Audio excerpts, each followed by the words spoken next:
BJP पर बड़ा हमला बोलते हुए एक पोस्ट में लिखा है कि बीजेपी जहर है। कांग्रेस के इस पोस्ट को जरा आपके सामने लाना चाहता हूं। देखिए, बीजेपी जहर है लिखते हुए उससे पहले कांग्रेस लिखती है पानी जहरीला, हवा जहरीली, दवा जहरीली, विचार जहरीले, क्योंकि बीजेपी जहर है। दरअसल इंदौर के बाद अब मोदी और अमित शाह के अपने राज्य गुजरात के गांधीनगर में दूषित पानी से 150 यानी 150 लोगों के बीमार होने की खबर आई है। यह कोई मामूली बात नहीं है दोस्तों कि आम लोग इस तरह साफ हवा पानी के बिना बीमार हों और अकाल मौत मरें। प्राकृतिक संसाधनों को लूटना और उजाड़ना ही काफी नहीं था कि अब बीजेपी के राज में आम आदमी जिंदा रहने के लिए साफ हवा पानी को भी खरीदने पर मजबूर हो जाए और बीमार पड़े तो सरकारी अस्पतालों की बदहाली उसे मौत के करीब धकेल दे। अच्छा इलाज चाहिए तो प्राइवेट अस्पतालों के चक्कर लगाने पर ही इंसान को मजबूर होना पड़ता है, यह भी हमने देखा है। जबकि सरकार की यह पहली जिम्मेदारी है कि वो जनता के लिए भोजन, पानी, आवास, शिक्षा और इलाज की सस्ती सुविधाएं उपलब्ध कराए। कायदे से तो यह सब मुफ्त ही होना चाहिए, लेकिन सरकार अगर सरकारी खजाने को खाली होने का रोना रोते हुए जनता पर टैक्स थोपे और उससे खर्च निकलवाए तो फिर सरकार में बैठे लोगों को खुद को इन्हीं सरकारी स्कूलों और अस्पतालों में जाने नरेंद्र मोदी, अमित शाह, भूपेंद्र पटेल और मोहन यादव पिए तो पता चले कि आम लोगों की जिंदगी कैसी होती है। लेकिन मोदी को इन सब से कोई मतलब नहीं है। उनके सत्ता के लालच में आम आदमी की जिंदगी में जहर घुल चुका है। कांग्रेस ने एक पोस्ट में बीजेपी के जहरीले मॉडल के बारे में बताया है। उस पोस्ट में कांग्रेस ने क्या कुछ लिखा है आपके सामने ला रहा हूं। कांग्रेस ये लंबा चौड़ा लेकिन बीजेपी का जहरीला मॉडल। गुजरात की राजधानी गांधीनगर में गंदा पानी पीने से 150 से ज्यादा लोग अस्पताल में भर्ती हैं, जिनमें ज्यादातर बच्चे हैं। पिछले कई दिनों से गंदा पानी लोगों के घरों में सप्लाई हो रहा था। बहुत शिकायतों के बाद भी सरकार ने कोई सुनवाई नहीं की और अब लोगों की जान पर बनाई है।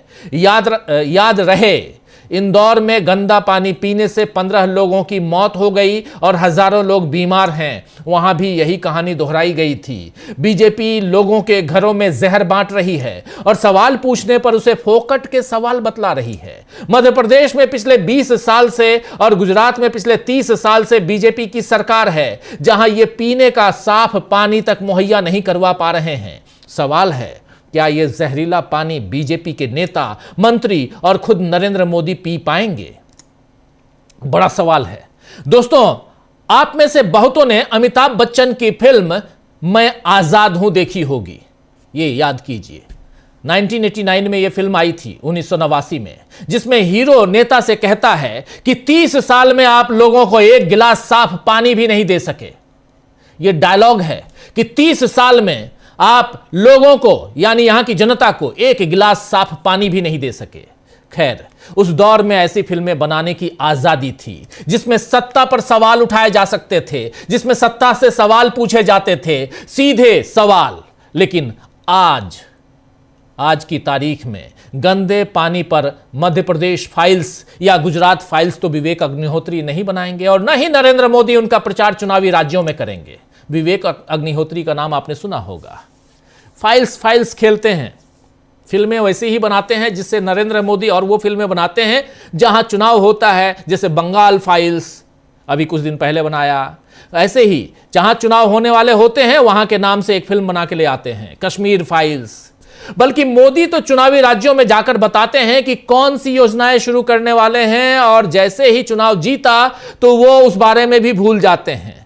पहले आप याद कीजिए, जब बिहार गए थे ढेर सारी योजनाओं की बात कर रहे थे। अब ढेर सारी योजनाओं की बात हो रही है पश्चिम बंगाल के लिए, असम के लिए। बुलेट ट्रेन की बात चलती है तो वंदे भारत ट्रेन की बात चलती है।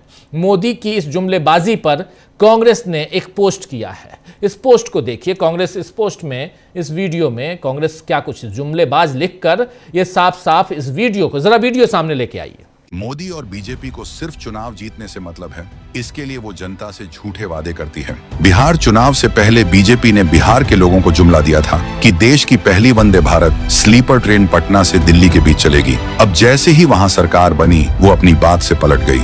अब अगले इलेक्शन को देखते हुए पहली वंदे भारत स्लीपर ट्रेन असम के गुवाहाटी से बंगाल की राजधानी कोलकाता तक चलेगी। दोनों राज्यों में इसी साल चुनाव होने हैं। साफ है, मोदी के हर वादे का मतलब सिर्फ एक जुमला है, वो जनता को केवल ठगना जानते हैं।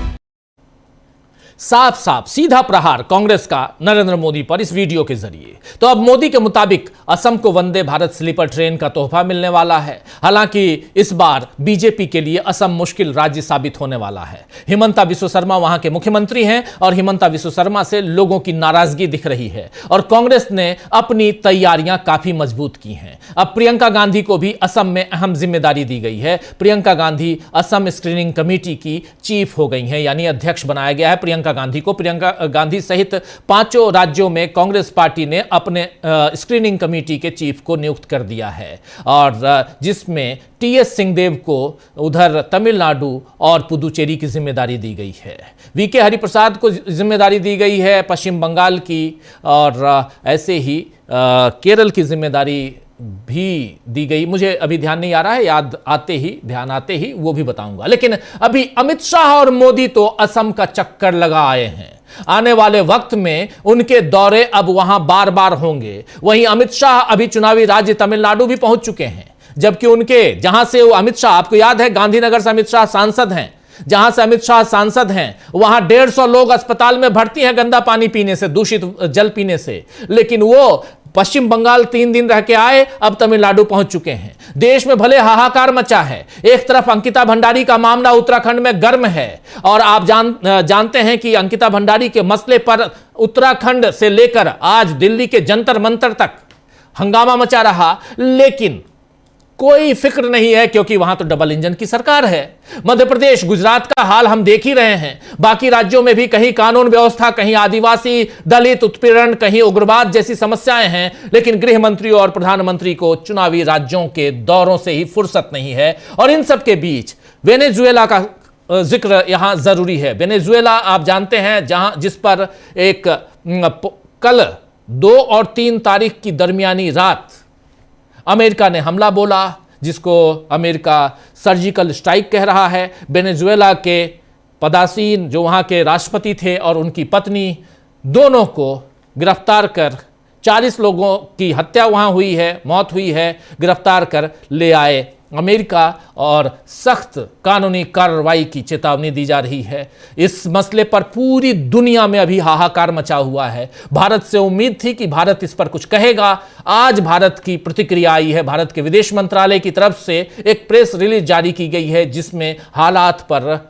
भारत अपनी दृष्टि बनाए हुए है और कह रहा है वेनेजुएला में शांति स्थापित हो, इसकी कामना कर रहा है। अमेरिका की भर्त्सना नहीं कर रहा है। रूस के राष्ट्रपति व्लादिमीर पुतिन ने कल ही प्रेस कॉन्फ्रेंस की, बड़ी सी प्रेस कॉन्फ्रेंस, उसमें पूरी तरह से अमेरिका की और डोनाल्ड ट्रंप की भर्त्सना की। उधर चीन कह रहा है कि आपने जो किया है वो गलत किया है। कल 5 तारीख को यूएनएससी की बैठक है, यूनाइटेड नेशन सिक्योरिटी काउंसिल की कल आपात बैठक बुलाई गई है और जिसमें इस मसले पर चर्चा होगी। हालांकि बहुत दुखद है कि यूनाइटेड नेशन जो है, अब संयुक्त राष्ट्र संघ अब पूरी तरह एक कठपुतली बन चुका है। उसे बनाया इसलिए गया था कि दुनिया में शांति स्थापित हो, लेकिन तकलीफ यह है कि अब संयुक्त राष्ट्र संघ भी कठपुतली की तरह काम कर रहा है और दुनिया में अब एक अधिकार दिखाई दे रहा है जहां जिसको चाहे। यह आज तक नहीं हुआ जो अभी अमेरिका ने किया है, डोनाल्ड ट्रंप ने किया है। और इतना ही नहीं, डोनाल्ड ट्रंप ने यह भी कहा है कि अब वेनेजुएला की जो तेल की जो फैक्ट्रियां हैं, तेल के जो कुएं हैं, उसमें अमेरिका की अच्छी कंपनियां इन्वेस्ट करेंगी और अमेरिका का वहां राज होगा। यानी अमेरिका जिसको चाहे वहां के राष्ट्रपति को, वहां के राष्ट्राध्यक्ष को, वहां के प्रधानमंत्री को उठाकर ले जाए। जो कमजोर देश हैं वो अब उनके लिए ये डरावनी तस्वीर है, कह सकते हैं। क्या दुनिया में यही होने जा रहा है? लेकिन इस बीच प्रधानमंत्री नरेंद्र मोदी की चुप्पी बहुत सारे मसलों पे, चाहे चर्च में जो घटना घटी, चर्च का मामला हो, चाहे यहां 2 संप्रदायों के बीच का मामला हो, एंजल चकमा का मामला हो, चाहे दूषित पानी का मामला हो, छोटी छोटी घटनाएं हिंदुस्तान के अंदर की हैं। इन घटनाओं पर जो प्रधानमंत्री ना बोलता हो, वो वेनेजुएला के मामले पर क्या बोलेगा? आप सोच सकते हैं, अंदाजा लगा सकते हैं। तो आइए दोस्तों, आज चर्चा करेंगे कि कैसे बीजेपी पर जहर फैलाने का जहरीला मॉडल देश में लागू करने का आरोप मोदी और शाह के लिए नुकसानदायक हो सकता है, और इन सबके बीच कांग्रेस किस ढंग से मास्टर स्ट्रोक चल रही है, इस पर भी चर्चा करेंगे, दुनिया की बातें भी करेंगे। सारी चर्चा इस न्यूज पॉइंट में आप सबका स्वागत करता हूं। आइए जरा स्वागत करें हमारे तमाम पैनलिस्ट साथियों का। देखिए, इस वक्त 4 वरिष्ठ साथी हमारे साथ जुड़े हुए हैं। हमारे साथ प्रफुल्ल कोलखियान जी हैं, प्रेम कुमार जी हैं, प्रशांत टंडन जी हैं और जयशंकर गुप्त जी हैं। आप चारों का स्वागत है, इस्तकबाल है। स्वागत इस्तकबाल अब तमाम दोस्त साथी शुभचिंतक आप सबका जो अब तक जुड़ चुके हैं उनका भी, जो जुड़ने वाले हैं उनका भी। सीधे सबसे पहले आना चाहता हूं प्रेम कुमार जी आपके पास। प्रेम कुमार जी, एक तस्वीर सबके सामने रख चुका हूं, देश और दुनिया में क्या चल रहा है। देश से बात करते हैं, नरेंद्र मोदी और अमित शाह और बीजेपी का जहरीला मॉडल, क्या कहेंगे? ये कांग्रेस कह रही है, मैं नहीं कह रहा।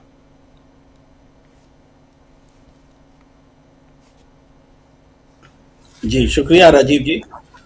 देखिए, जो दुनिया में घटना घट रही है और हमारे देश के भीतर जो घट रही है, जो बीते समय में डोनाल्ड ट्रंप से नरेंद्र मोदी की जो केमिस्ट्री दिखी थी, जिसका बहुत ढिंढोरा पीटा गया था, जिसमें नमस्ते ट्रंप हुआ था, अब की बार डोनाल्ड ट्रंप सरकार हुआ था, वो तमाम चीज़ें हुई थी।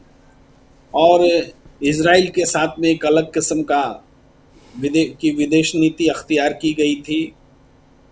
पूरी हमारे देश की विदेश नीति को पलट दिया गया।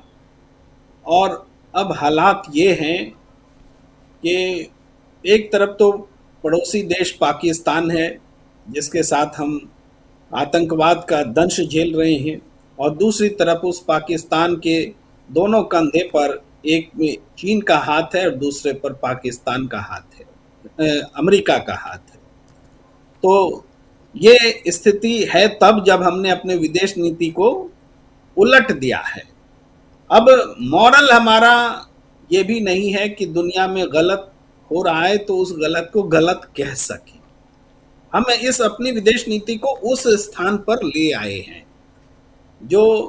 जिनको फांसीवादी दर्शन अच्छा लगता था, जिनको इजराइल पसंद आता है, जिनको डोमिनेंस ऑफ इंडस्ट्रियलिस्ट पसंद आता है, जो साम्राज्यवादी नीतियों को जायज ठहराते हैं, उपनिवेशवादी नीतियों को जायज ठहराते हैं, तो उनकी नीतियां कहीं ना कहीं डोमेस्टिक पॉलिसी में भी नजर आती हैं।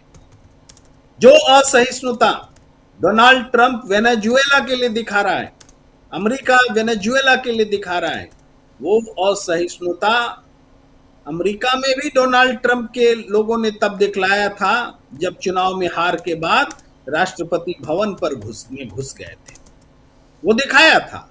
वो अनडेमोक्रेटिक फोर्सेस हैं, आज ताकतवर जरूर बने, लेकिन अमेरिका में फिर भी उनके खिलाफ बोलने वालों की संख्या बहुत बड़ी है। पूरा ऑपोजिशन, सदन के नेता, अमेरिका के सदन के नेता, सब लोग बयान जारी कर करके डोनाल्ड ट्रंप की आलोचना कर रहे हैं कि ये गलत है। भाई, वेनेजुएला का शासक हमारी नजर में हो सकता है आतताई हो, क्रूर हो, लेकिन उसको किडनैप करके उठा करके नहीं लाया जा सकता है। ये आवाज अमेरिका में भी उठ रही है, लेकिन ये आवाज भारत में नहीं उठ रही है। ताज्जुब की बात है जी। ये भारत में ये आवाज नहीं उठ रही है कि वेनेजुएला के शासक के साथ ऐसा क्यों किया गया। हम असदुद्दीन ओवैसी जी के बयान जो भी बहुत चर्चा में है उसका जिक्र करना चाहते हैं। वो कह रहे हैं कि अमेरिका वेनेजुएला के शासक को उठा करके ले आ सकता है, तो भारत पाकिस्तान में आतंकियों को जाकर उठाकर क्यों नहीं ला सकता है। ये बात वो कह रहे हैं। हालांकि उनके कहने का में सियासत है, लेकिन मेरे ख्याल से ये भाषा भी नहीं होनी चाहिए थी। भाषा तो यह होनी चाहिए कि ऐसा अमेरिका कैसे कर सकता है, एक स्वतंत्र और संप्रभु देश के शासक को उठाकर ले आए। और असदुद्दीन ओवैसी जैसे लोग वो उस उदाहरण को इस रूप में पेश कर रहे हैं कि अमेरिका कर सकता है तो आप भी करो, भले पाकिस्तान के शासक को मत उठाओ, आतंकियों को उठा कर ले। अरे आतंकियों से लड़ने का हमारे पास नैतिक बल खत्म हो गया क्या?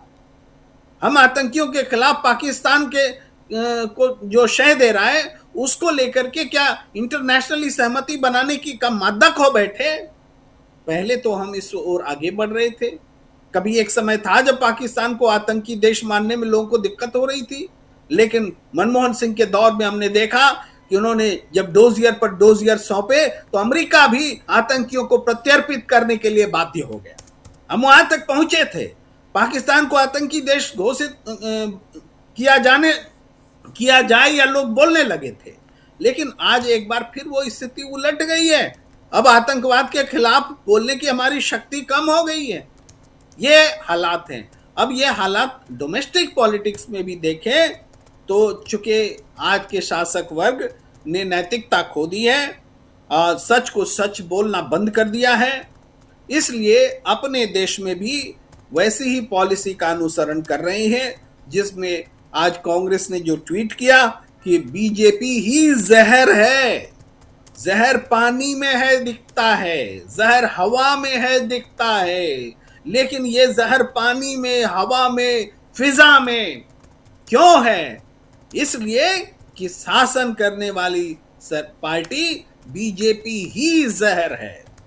भाई इसने तो प्राकृतिक जो चीजें हैं उसमें जहर घोला, लेकिन जो ह्यूमन मेड चीजें हैं, भाई समाज में भ्रष्टाचार है, नफरत है, महंगाई है, अमीर गरीब की खाई है, इन सब वोट चोरी है, डेमोक्रेसी पर हमला है, संविधान पर हमला है, एथनिक पॉलिटिक्स है, एक समुदाय को दूसरे समुदाय से लड़ाने की सियासत है, ये जो पूरे देश को तोड़ने का काम हो रहा है, ये जो बातें हो रही हैं, दरअसल ये उसी असहिष्णु नीति का नतीजा है जो असहिष्णु नीति वेनेजुएला के राष्ट्रपति को पत्नी के साथ घसीट कर ले जाने में, वहां की डेमोक्रेसी और वहां के शासन पर कब्जा करने में जुटी रहती है और उसके साथ रहती है।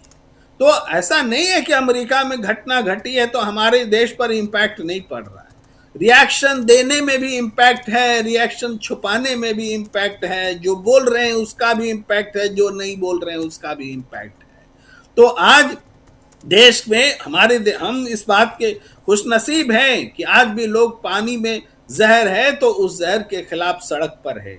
हम खुशनसीब हैं कि आज महिला की हत्या हो रही है अंकिता भंडारी की, तो उसमें जो सफेद पोश हैं उसके खिलाफ जनता सड़क पर है। वरना ऐसी भी स्थिति आ जाती कि हम संवेदनहीन हो जाते और हम इस पर रिएक्शन देना ही बंद कर देते, जैसा कि वेनेजुएला के मामले में हमारे देश ने एक सरकारी तौर पर उस तरह का रिएक्शन ओढ़ रखा है। भाई हिम्मत कीजिए, हिंदुस्तान को हिंदुस्तान रहने दीजिए। हिंदुस्तान सच के साथ खड़ा रहता है। हिंदुस्तान को आज इजराइल के खिलाफ बोलना था जब इजराइल मानवता का गुनाह कर रहा था मानवता के साथ। आज अमेरिका के खिलाफ बोलना था जब वेनेजुएला के साथ में वो खड़ा होकर के गुनाह कर रहा है, वेनेजुएला के खिलाफ गुनाह कर रहा है। आज आप जानते हैं डिप्लोमेटिक्स जो हमारे राजदूत और हमारे कथित विदेशी जानकार लोग टीवी चैनल पर बैठते हैं तो क्या बोलते हैं? ये तो हर एक राष्ट्र अपने हित के लिए सोचता है। हमारा हित जहां है हम वही बोलेंगे, वही देखेंगे। अरे हमारा हित क्या तात्कालिक घटनाओं में सच्चाई के साथ रहने का नहीं होता है? ये कौन सा हम देश का हित है कि वेनेजुएला के राष्ट्रपति का अपहरण होगा, उस सरकार को अमेरिका चलाएगी और हम चुप रहेंगे? इसी में भारत का हित है। जब अगर इसी में भारत का हित है तो फिर तालिबान की सरकार जब बहाल होती है तो उसमें भी भारत का हित खोजिए। फिर क्यों तालिबानियों को अफगानिस्तान में जाकर छोड़ने गए थे? फिर क्यों आतंकवाद बोलते रहते हैं और आतंक का पीड़ित अपने आप को बताते रहते हैं? एक लाइन पर चलना होगा, सही क्या है और गलत क्या है। देश का हित सच्चाई से इतर नहीं हो सकता। और बहुत सही पीछे बीते दिनों बहस हुई थी, मोहन भागवत जो है वो शक्ति के साथ हैं, राहुल गांधी जो है सत्य के साथ हैं। जो सच्चाई के साथ होगा वही देश के साथ होगा, शक्ति के साथ होगा वो अमेरिका के साथ खड़ा होगा, डोनाल्ड ट्रंप के साथ खड़ा होगा, और जो सच्चाई के साथ खड़ा होगा वो वेनेजुएला के साथ खड़ा होगा। यही डोमेस्टिक पॉलिटिक्स में भी रास्ता अख्तियार करना होगा, यही इंटरनेशनल पॉलिटिक्स में भी रास्ता अख्तियार करना होगा। इसके अलावा कोई विकल्प ही नहीं है, कोई रास्ता ही नहीं है। जी बिल्कुल बिल्कुल, आप सही कह रहे हैं कि इसके अलावा कोई विकल्प नहीं है। आप जैसे देश में है वैसे ही विदेश की नीति को भी आपने बना रखा है। विदेश नीति में तमाम अलग अलग देशों, जापान से लेकर रशिया तक और इधर चाइना तक, सबने इसकी भर्त्सना की है। लैटिन अमेरिकी देशों ने भी अब भर्त्सना की है। जिसकी ताकत कितनी है कितनी नहीं ये मायने नहीं रखता, मायने ये रखता है कि एथिकल राजनीति आप कर रहे हैं कि नहीं कर रहे हैं। जहां पर एथिक्स की बात होती है वहां भारत को पिछड़ता हुआ नजर आ रहा है। और अगर यहां आप विदेश नीतियों में पिछड़ते हुए नजर आएंगे तो कहीं ना कहीं आप देश की नीतियों में भी पिछड़ते नजर आएंगे। आपको सीधा सीधा चुनाव चाहिए, रिजल्ट चाहिए। पुदुचेरी पहुंचे नरेंद्र मोदी के साथी यानी देश के गृह मंत्री अमित शाह, और तमिलनाडु, और वहां कह रहे हैं तमिलनाडु में अप्रैल में हमारी सरकार बनने जा रही है।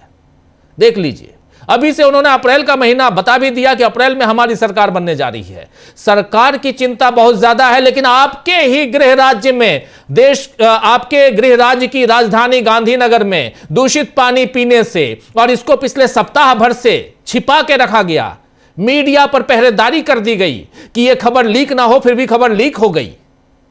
और अब अभी भी चिंता इसकी नहीं है, आपको चिंता है वहां चुनाव कैसे जीता जाए। प्रशांत टंडन जी, यहां से लेकर विदेश तक आपकी इस पर प्रतिक्रिया।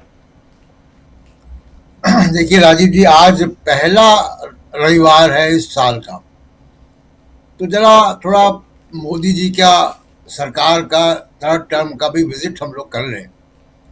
सबसे बड़ा सवाल विश्व गुरु का, वहां से शुरू करते हैं कि बड़ा एक हवा भरी गई कि साहब विश्व गुरु हैं, इनकी मर्जी के बगैर पत्ता भी नहीं हिलता दुनिया में, ये युद्ध रुकवाने वाले पापा हैं।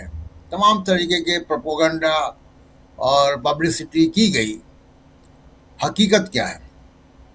हकीकत ये है कि जब आपके ऊपर हमला हुआ, आतंकवादी हमला हुआ, और आपने उसका जवाब दिया ऑपरेशन सिंदूर, दुनिया का कोई देश आपके साथ नहीं खड़ा हुआ, इजराइल और अफगानिस्तान के अलावा। आपके जो डेलीगेशंस गए, एमपीज के, पहली बार ऐसा डेलीगेशंस भेजे गए मोदी जी के द्वारा, उनसे भी कोई मीनिंगफुल लोग नहीं मिले, ना कोई सीधा कमिटमेंट दिया। तो उसके बाद 60 बार अमेरिकन प्रेसिडेंट डोनाल्ड ट्रंप कह चुके हैं कि सीज फायर उन्होंने करवाया। कहाँ के विश्व गुरु? उसके बाद आप देखिए कि 50% का टैरिफ लगाया, पाकिस्तान के ऊपर 19% का टैरिफ है राजीव जी। तो और 50 देशों पे का टैरिफ भारत से कम है। तो कहाँ से माय डियर फ्रेंड हमारी डोमेस्टिक इंडस्ट्री बैठ रही है? रेडीमेड गारमेंट्स की, ऑटोमोबाइल पार्ट्स की, डायमंड की, फैब्रिक की, तमाम इंडस्ट्री पे सीधा सीधा असर हुआ। तो विदेश नीति का हाल ये है। उसके बाद आप देखिए कि पुतिन यहाँ आए थे, और पुतिन साहब से कोई ऐसी एग्रीमेंट नहीं हुआ एनर्जी सेक्टर में, ऑयल सेक्टर में। वेनेजुएला से तेल हम ले रहे थे जून तक, और रिलायंस भी ले रहा था जून 25 तक। सब बंद करना पड़ गया क्योंकि अमेरिकन प्रेशर था। ओएनजीसी, अभी प्रेम कुमार जी भारत के इंटरेस्ट की बात कर रहे थे। ओएनजीसी के इन्वेस्टमेंट हैं राजीव जी 2 प्रोजेक्ट में वेनेजुएला में। हमारा $500 मिलियन वहां पे डिविडेंड का बकाया है, तो इंटरेस्ट तो है हमारा, हमारे लोग हैं वहां पे, लेकिन हमारा इन्वेस्टमेंट है ओएनजीसी का, ओएनजीसी विदेश का 2 प्रोजेक्ट में वहां पे ऑयल के, तो इंटरेस्ट भी है हमारा। उसके बाद भी आप तो एक जो विश्व गुरु का एक नारा दिया गया वो खोखला साबित हुआ। 2025 में जितनी मल्टीलैटरल समिट हुई हैं, एक में भी मोदी जी गए नहीं क्योंकि ट्रंप से सामना करना पड़ता। अब मुश्किल ये है कि ट्रंप ने जो वेनेजुएला में किया है, वो जितनी भी उसकी भर्त्सना की जाए, आलोचना की जाए, कम है। कि किसी देश की सॉवरेनिटी पे आप इस तरीके से हमला कैसे करेंगे कि उसके राष्ट्रपति को भी उठा के ले जाएंगे। अब ये बताइए कि ट्रंप ने जिन देशों के ऊपर 50% का टैरिफ लगा दिया, हमारे भारत के अलावा, भारत भी और तमाम और देशों के ऊपर, तो हम कैसे नेगोशिएट करें अमेरिका से? ट्रंप से नेगोशिएट कैसे करेंगे? वो तो ले जाते हैं उठा के, कोई बोलने को भी तैयार नहीं। ना यूनाइटेड नेशंस अभी आप चर्चा कर रहे थे, ना कोई वर्ल्ड पावर। चीन वेनेजुएला के साथ खड़ा हुआ, चीन ने धोखा दे दिया उसको, चीन ने कुछ किया नहीं। तो डोमेस्टिक इंटरनेशनल फ्रंट पे विश्व गुरु का इमेज बिल्कुल एकदम, जिसको चुनाव में भुनाते थे पोस्टर लगा के, वो अब इस काबिल नहीं बचे। सवाल खड़े होंगे। डोमेस्टिक फ्रंट में आप देखिए कि बेरोजगारी है, उसके बाद आप मिसमैनेजमेंट है। सबसे बड़ी चीज है कि मिसमैनेजमेंट है। जो सिस्टम चला आ रहा था कांग्रेस के जमाने की सरकारों का, वो अब वो डगमगा रहा है। तो आप एक म्यूनिसिपैलिटी भी संभाल नहीं पा रहे हैं इंदौर की, जो कि पानी सप्लाई करती, जिसको स्वच्छ भारत का, स्वच्छतम शहर का आपने नवाजा हुआ था 7 से 8 साल से। तो उसके अलावा आप देखिए कि लॉ एंड ऑर्डर की स्थिति, ईसाइयों पे हमले हो रहे हैं, मुसलमानों पे हमले हो रहे हैं, नॉर्थ ईस्ट के लोगों पे हमले हो रहे हैं, नस्लवादी हमले हो रहे हैं। भारत में ऐसा कभी नहीं होता था। रेप हो रहे हैं और पॉलिटिशियंस उसमें इन्वॉल्व हैं। आपके कोर्ट जो है वो रेप एक्यूज को छोड़ देते हैं, उसकी सजा को सस्पेंड कर देते हैं।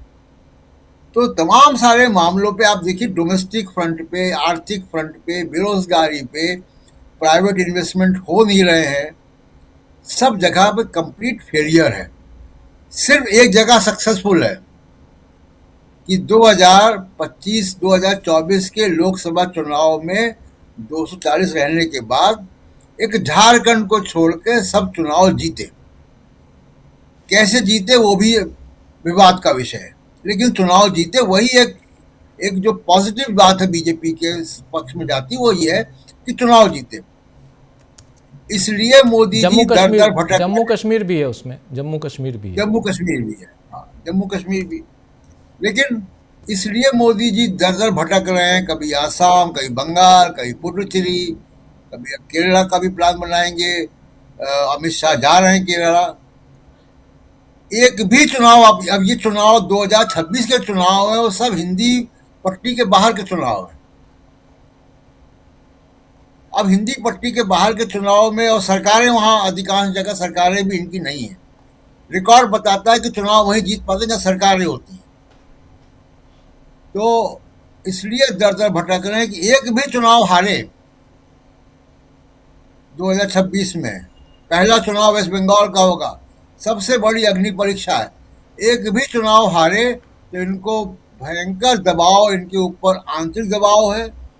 हम अभी इस पे चर्चा कभी अलग से कर लेंगे कि योगी जी की चुनौती क्या आ रही है, बीजेपी के अंदर क्या हो रहा है, वो भी एक अलग सिनेरियो है। लेकिन भयंकर रूप से मोदी जी के ऊपर दबाव बनेगा। जो कांग्रेस आज कह रही है कि मनरेगा को वापस करना पड़ेगा, एक भी चुनाव हारेंगे इनको बहुत कुछ वापस करना पड़ेगा, बहुत कुछ। और फिर वो 75 साल वाला जो मामला अटका हुआ है वो भी सामने आएगा। जो सवाल अमित शाह से कलकत्ता में एक पत्रकार ने पूछ लिया था, वो सब सवाल आएंगे। वो सब सवाल दबे हुए हैं क्योंकि चुनाव जीतकर आपने एक नैरेटिव जो है बिल्ड किया हुआ है। और एक उसमें आखिरी पॉइंट राजीव जी, कि मीडिया, अब मीडिया की स्थिति थोड़ा फर्क है।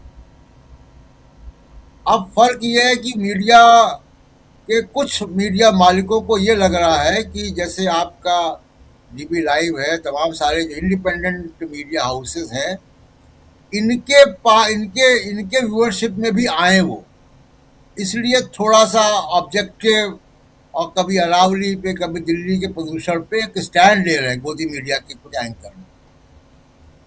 वो इसलिए भी ले रहे हैं। दूसरा एक कारण ये है कि देखिए, कुछ उद्योगपतियों ने मीडिया को लगा के एक मोदी जी के पक्ष में नैरेटिव बनाया।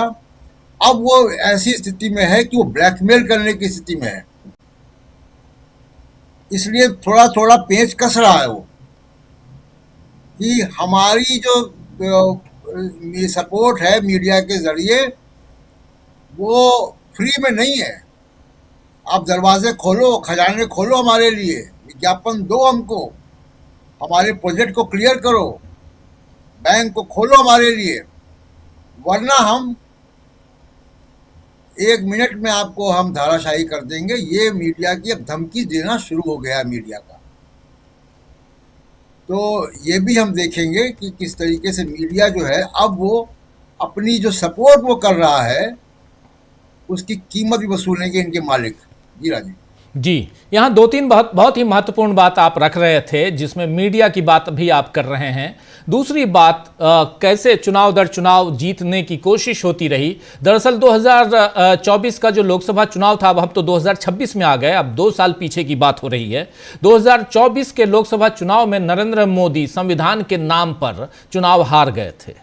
ये हम सब ने देखा। 240 सीटों पर बीजेपी वहां सिमट के रह गई और 240 सीटों में भी वोट चोरी का मामला सामने आया, जिसको राहुल गांधी ने उजागर किया था। आप याद कीजिए कि और उसके बाद फिर हरियाणा का चुनाव, उसके बाद महाराष्ट्र का चुनाव। इन चुनाव में चुनाव दर चुनाव, क्योंकि नरेंद्र मोदी के सामने एक चुनौती थी कि अगर इसके बाद और चुनाव हारते गए, क्योंकि हरियाणा का चुनाव श्योर शॉट हारने वाले थे, महाराष्ट्र का चुनाव श्योर शॉट हारने वाले थे, तो ये लग रहा था, फिर जम्मू कश्मीर और झारखंड का चुनाव तो हार चुके, ये लग रहा था कि हार का सिलसिला अगर इसी ढंग से जारी रहा तो फिर परिस्थितियां बहुत खराब हो जाएंगी। इसीलिए यहां वोट चोरी एक बहुत बड़ा इनके लिए टूल बन के सामने आया, ये लगता है ऐसा। और जो विश्लेषक हैं वो ये कहते हैं। एक दूसरी बात जो आपकी बात में जोड़ रहा हूं, दूसरी बात बहुत महत्वपूर्ण, जिसके बाद सीधे जयशंकर जी आपके पास आऊंगा, फिर प्रफुल्ल जी आपके पास आता हूं और पश्चिम बंगाल का जिक्र भी आपसे करना चाहता हूं। दूसरी महत्वपूर्ण बात, मीडिया के लोगों और खासकर जितने भी मीडिया हैं जिनको आपने गोदी मीडिया बना लिया, पहले आपने गोदी मीडिया बनाया, उसके बाद उनके दाना पानी जो था उस पर आपने लगाम लगाना शुरू किया। अब वो दाना पानी नहीं मिलेगा, यानी विज्ञापन नहीं मिलेंगे, पैसे नहीं मिलेंगे, तो फिर होगा क्या। कुछ लोगों को आप आगे बढ़ा रहे हैं, जिसमें एक को आपने 15 करोड़ में सरकारी चैनल में भेज दिया, एक को आपने भेज दिया कि चलो जी पुतिन का इंटरव्यू ले आओ, एक को आपने कह दिया चलो जी अदानी साहब इस चैनल को खरीद लो, एक को अदानी साहब ने खरीद लिया। और इसके बाद अगर 2-3-4 लोग रहेंगे तो बाकी क्या करेंगे, झुंझुना बजाएंगे या वो घंटा लेके घूमेंगे। वो फिर उनको तो अपना अस्तित्व चाहिए, सिंपल। और झुंझुना घंटा का इस्तेमाल इसलिए कर रहा हूं क्योंकि आजकल इस सरकार में ऐसे शब्दों का, इस राज्य में ऐसे शब्दों का इस्तेमाल होने लगा, बहुत तकलीफ के साथ कह रहा हूं। तो फिर चूंकि मीडिया के हम भी हैं, तो क्या करेंगे मीडिया वाले, फिर तो रिवॉल्ट, यहीं से तो विद्रोह की शुरुआत होती है प्रशांत जी। हम लोग पूरी दुनिया में देखते हैं विद्रोह की शुरुआत यहीं से होती है, जब आपको दबाने की कोशिश होती है, जब आपका दाना पानी खत्म करने रोकने की कोशिश होती है, तो फिर सामने वाला घंटा नहीं बजाएगा, सामने वाला कटोरा लेके नहीं जाएगा, उसके हाथ में अगर कोई मजबूत हथियार है तो आपके ऊपर प्रहार करेगा, वार करेगा। वही मीडिया के हाथ में है, चाहे जुबान हो, चाहे कागज हो, चाहे कलम हो, कर रहा है, करना शुरू कर दिया। लेकिन असदुद्दीन ओवैसी ने अभी एक ट्वीट किया है। असदुद्दीन ओवैसी पे भरोसा नहीं होता है, लेकिन फिर भी समय समय पे कुछ लोग बातें सही कर देते हैं गलत जुबान से। असदुद्दीन ओवैसी ने एक ट्वीट किया है और वीडियो भी जारी किया है। जरा उस ट्वीट को देखते हैं पहले, और क्या लिख रहे हैं, और वीडियो को भी। पहले चलिए वीडियो सुनते हैं क्या कह रहे हैं। हमने देखा कि वेनेजुएला में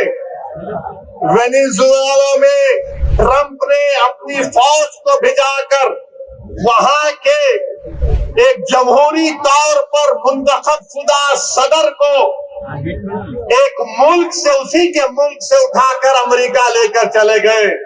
नरेंद्र मोदी जी, अमित शाह, देवेंद्र फडणवीस, जब ट्रंप अपनी फौज को भिजाकर वेनेजुएला से कदमी को उठा सकता है, जब सऊदी अरब यमन में मुखल्ला के पोर्ट पर बमबारी कर सकता है, मोदी जी हम आपको कह रहे हैं, आप पाकिस्तान में भिजाकर जो मुंबई की सड़कों पर साजिश करने वाले 9/11 के जालिम लोग हैं, चाहे वो मसूद अजहर हो या फिर लश्कर तैयबा का वो जालिम शैतान हो, मोदी जी 56 इंच का सीना है तो भिजा कर उठाकर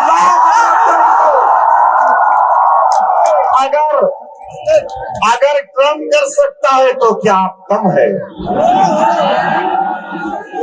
जब ट्रम्प कर सकता है तो आपको भी करना पड़ेगा, क्योंकि मोदी ने कहा था अब की बार ट्रम्प सरकार। फुला दिए, गुब्बारा बना दिए। चलिए गुब्बारे की हवा निकालने की कोशिश कीजिए जरा जयशंकर जी। बहुत कुछ है बातें, जहरीला मॉडल, इस जहरीले मॉडल की जरा पोल खोलिए। राजीव जी, एक तो जो अमेरिका ने अपनी गुंडागर्दी या दादागिरी दिखाई है वेनेजुएला में, उसके खिलाफ मुझे लगता है कि पूरी दुनिया को एकजुट होना चाहिए। अब पूरी दुनिया में कौन कौन एकजुट होगा कौन नहीं होगा ये तो मालूम नहीं है, क्योंकि आज वेनेजुएला के साथ हुआ है, कल किसी और देश के साथ हुआ जहां संसाधन दिखाई दे। चूंकि अमेरिका की अर्थव्यवस्था बहुत खस्ता हाल हो चुकी है, ये तो सबको मालूम है। अब वो कोशिश कर रहा डकैत की तरह से कि जाकर वहाँ डकैती कर ले, वहाँ कर ले, वहाँ जाकर के वहाँ के तेल कूपों को कब्जा करेगा, वहाँ अमेरिकी कंपनियां जाकर के बिजनेस करेंगे, वहाँ के संसाधनों को लूटेंगे। ये तो साफ साफ कह भी दिया है ना।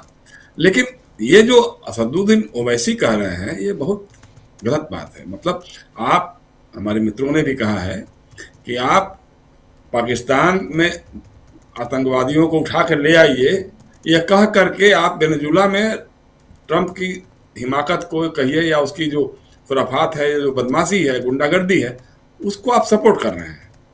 हम कतई नहीं इसके हामी हैं, हम इसके कायल कतई नहीं हो सकते हैं। ट्रंप ने गलत काम किया है तो उसका विरोध होना चाहिए। लेकिन सवाल यह है कि हमारी विदेश नीति आज इतनी चौपट है, मतलब इतनी खराब तो हमको लगता है कभी नहीं रही होगी, आज़ादी के बाद से आज तक जो है कभी नहीं रही होगी। आज आप देखिए, जैसे अभी प्रशांत गिना रहे थे कि जब पहलगांव का आतंकवादी हमला हुआ पहलगांव में, तो हमारे साथ इक्का दुक्का देशों के अलावा कोई खड़ा नहीं था। आज हमारा पूरा पड़ोस हमारे खिलाफ है। पड़ोसी देशों में हम कहीं नहीं कह सकते हैं कि कौन सा देश 100% हमारे साथ है या हमसे उसका दोस्ताना रिश्ता है। जिस बांग्लादेश को बनाने में भारत की बड़ी भूमिका रही, वो बांग्लादेश भी हमारे खिलाफ हो गया है। अब सवाल है कि जिस ढंग का माहौल आप बना रहे हैं, जैसे आपने अभी कहा कि जहरीला माहौल की बात कर रहे हैं, बहुत सारे जहर, जैसे बताया कि आप भाजपा खुद ही जहर है। देखिए, इंदौर में जहर पिलाया, पानी में प्रदूषित पानी पिलाया, गांधीनगर में पानी पिलाया, ये तो छोटी छोटी जगहों की बातें हैं। असल बात यह है कि जो आपने पूरे देश को सांप्रदायिकता का जहर जो पिलाया है, नस्लवाद का जो जहर पिलाया है, उसकी कीमत तो पूरे हिंदुस्तान को भुगतनी पड़ रही है, पड़ेगी। अब आप देखिए, उत्तराखंड में जिस तरह से त्रिपुरा के एंजल चकमा की हत्या हुई, उसकी नाक नक्श देख करके कि चाइनीज है तो मोमोज है, तो किस तरह की बातें हम लोग कर रहे हैं, हमारे यहाँ के लोग कर रहे हैं। हमको शर्म नहीं आती है? हम खुद को भारतीय भी कहते हैं और इस तरह की बातें करते हैं। उसी तरह से देखिए, अब आईपीएल खेल हो रहा है यहाँ पर। आईपीएल में अगर शाहरुख खान की टीम ने मुस्तफिजुर रहमान को ले लिया, बांग्लादेश के क्रिकेटर को, तो हर बार खेलता ही है, वो क्रिकेट का खेल है ना। तो अगर वो अपनी टीम में शामिल किया है, उसका बोली लगा करके लाया है, अब उसका विरोध हो रहा है जम करके। कोई ऐसा अल्लू बल्लू जितने पाखंडी बाबा जो है भगवा वस्त्र पहन करके घूमने वाले हम मक्कार, ये बोलने लगे हैं, फतवा करने लगे हैं कि उसकी जबान काट के लाओ, तो ये कर दो, वो कर दो। अरे भैया, उस टीम का कोई स्पॉन्सर जूही चावला है, जूही चावला के बारे में क्यों नहीं बोल रहे हो? नहीं जयशंकर जी, इसमें एक बात और महत्वपूर्ण है। नीलामी जो होती है, बोली जो लगती है खिलाड़ियों की, वो ऑर्गेनाइज कौन करता है? उसमें कौन कौन से खिलाड़ी आएंगे, वो कौन ऑर्गेनाइज करता है? या शाहरुख खान ऑर्गेनाइज करता है क्या? वो तो बीसीसीआई करता है। बीसीसीआई करता है। जय शाह को पकड़ो ना भाई, वही तो, जय शाह को पकड़ो, आईसीसीआई का चेयरमैन है। ICICI का चेयरमैन है, उसको पकड़ो तो वो नहीं करेंगे आप। लेकिन ये माहौल बनाने की कोशिश हो रही है कि साहब गजब है, मतलब सांप्रदायिक जहर जो फैला दिया है बात बात पे। कब चूंकि उसमें शाहरुख खान का नाम मुसलमान है, उसकी पूरी देशभक्ति, उसके पूरे परिवार की देशभक्ति को आप ये कर रहे हैं, शर्म नहीं आती है। तो ये इस जहर की काट जो है बड़ा मुश्किल कर दिया इन लोगों ने, ऐसा फैला दिया है, क्योंकि यही इनके पास एकमात्र उपचार या औजार जो भी कह सकते हैं आप, राजनीति का औजार बच चुका है, जिसके जरिए चुनाव जीत सके, या जीतते आ रहे हैं, जो भी कर रहे हैं। हालांकि वो भी नाकाफी साबित हो रहा है। 2024 के लोकसभा के चुनाव में एकदम नाकाफी हुआ, तब ये चुनाव आयोग की मशीनरी पर और SIR जैसे सारे ताल तिकड़म करके लगा रहे हैं। कितनी बड़ी बात है, मतलब आप सोच नहीं सकते हैं कि आज हम इसी चैनल पे हमने कई बार चर्चा की है, गांव में जो माहौल बनाया हुआ है, किस तरह से बच्चे, नए पीढ़ी के बच्चे जो डिस्कस कर रहे हैं। भाई अब उसी के बदले में आज उसने कह दिया, बांग्लादेश ने कह दिया हम हिंदुस्तान में नहीं खेलेंगे, IPL जो मैच होगा हम नहीं खेलेंगे हिंदुस्तान में। अब आप करिए, अब देखिए आप क्या फैसला लेते हैं, आप ICC क्या फैसला लेता है। तो इस तरह से आप जो रिश्ते बना रहे हैं पाकिस्तान के खिलाफ, पहले पाकिस्तान में आप जाएंगे नहीं, पाकिस्तान को आप यहाँ आने नहीं देंगे, तो आप करेंगे क्या। तो हमारी विदेश नीति की पूरी चौपट व्यवस्था में है, और आज हम कुछ बोलने की हालत में नहीं है। अभी बोल रहे थे प्रशांत जी, विश्वगुरु की बात हो रही है। भाई विश्वगुरु युद्ध रुकवा सकता है, लेकिन टैरिफ नहीं हटवा सकता है। टैरिफ हटवाने की बात तो छोड़ दीजिए, टैरिफ कम भी नहीं करवा सकता है। टैरिफ कम करने की बात भी छोड़ दीजिए, टैरिफ पर बात करने की हिम्मत नहीं जुटा पा रहा है कि हम एक बार ट्रम्प से बात तो कर लें। सारी पूजा कराई, यहाँ पे कितने मंदिरों में क्या क्या हुआ, ट्रम्प के नाम पर सब कुछ हुआ, उस पर कोई बोलने को तैयार नहीं है। तो ये सारी चीजें हैं, मतलब इस समय देश जो है उथल पुथल की स्थिति में है। जो हालत दिखाई दे रही है, चाहे वो अंकिता भंडारी की बात हो, अंकिता भंडारी के मामले में जिस तरह के बयान आए हैं लोगों के, या वहीं का एक मंत्री जो है, मंत्री जो रेखा आर्या है, उनके पति जो कह रहे हैं, गिरधारी लाल साहू या क्या है, वो कह रहे हैं साहब शादियां होने में कोई रुकावट नहीं है, 20,000 रुपए में तो बिहार से लड़कियां ले आओ, वहां शादी कर लो। 3 शादियां हैं इनकी, अब ऐसा सुनने में आया है। अब उसमें से कौन खरीद के लाए हैं, कौन क्या किए हैं तो मालूम नहीं है। रेखा जी को खरीदा है कि क्या किया है, ये तो वही बता सकते हैं। लेकिन इतनी शर्मनाक बातें हो रही हैं, कर रहे हैं। उत्तर प्रदेश का एक मंत्री जो निषाद है, उसने कहा, क्या कह दिया नीतीश कुमार के बारे में, जब नीतीश कुमार ने किसी बच्ची का बुर्का खींचा था जी, उस पर जब किसी जर्नलिस्ट ने पूछा तो निषाद ने क्या कहा कि अरे भाई बुर्का ही ना हटाया था, कहीं इधर उधर कर दिया होता तो क्या होता, कहीं इधर उधर हाथ लगा देता तो क्या होता। इतने बेशर्म इस तरह का बयान दे रहे हैं और फिर भी सरकार में बने हुए हैं। इंदौर में 15 लोग गंदा पानी पी करके मर गए, और वहां का विधायक, वहां का मिनिस्टर, अगर जर्नलिस्ट सवाल करता है तो कहता है कि फोकट का सवाल क्या करते हो, ये फोकट का सवाल क्यों पूछते हो, और जब कुछ और बोलता है तो कहता घंटा। और फिर भी वो मंत्री बना हुआ है सरकार में। उसी सरकार में एक मंत्री विजय शाह, जब पहलगांव ऑपरेशन सिंदूर जब हो रहा था, उस समय जो हमारी सोफिया कुरैशी थी, उसके बारे में क्या उसने बयान दिया। ये सब करने के बावजूद, अदालती ऑब्जर्वेशंस के बावजूद वो सब मंत्री बने हुए हैं, कोई दिक्कत नहीं है। और अमित शाह से बेशर्मी से के अलावा और क्या उम्मीद कर सकते हैं आप। गांधीनगर में लोग त्राहिमाम कर रहे हैं, गंदे पानी, प्रदूषित पानी पी करके 100-150 लोग बीमार पड़े हैं, और पता नहीं कितने और लोग पड़े हुए होंगे। तो मीडिया से जो छन के खबर आ रही है वो आप बता रहे हैं जी, 150 लोगों की बात आ रही है, 150 लोगों की बात आ रही है, और पता नहीं कितने लोग होंगे, क्या होगा। लेकिन आप गांधीनगर जाने के बजाय, वहां के एडमिनिस्ट्रेशन को दुरुस्त करने के बजाय, वहां तथ्यों का पता करने के बजाय, जो घायल हुए लोग, बीमार पड़े हुए लोग हैं, उनके लिए राहत की बातें करने के बजाय आप जाके तमिलनाडु में सरकार बनवा रहे हैं। 5 राज्यों में चुनाव है। मैं दावे के साथ कह सकता हूं कि 4 राज्यों में तो इनकी लुटिया डूबने वाली है। एकमात्र रह गया राज्य असम, जहां इनकी अपनी सरकार है, लेकिन वहां भी माहौल बहुत खराब है। हिमंता बिस्व शर्मा के भ्रष्टाचार और निकम्मेपन को लेकर के लोगों में जनाक्रोश भयानक फैला हुआ है।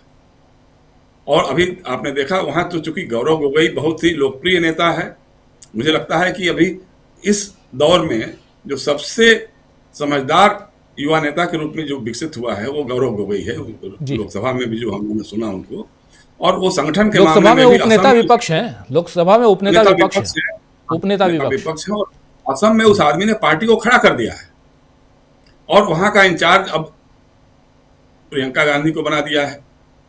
अब प्रियंका गांधी में लोग इंदिरा गांधी की तस्वीर देखते हैं, इसमें तो कोई दो राय नहीं है।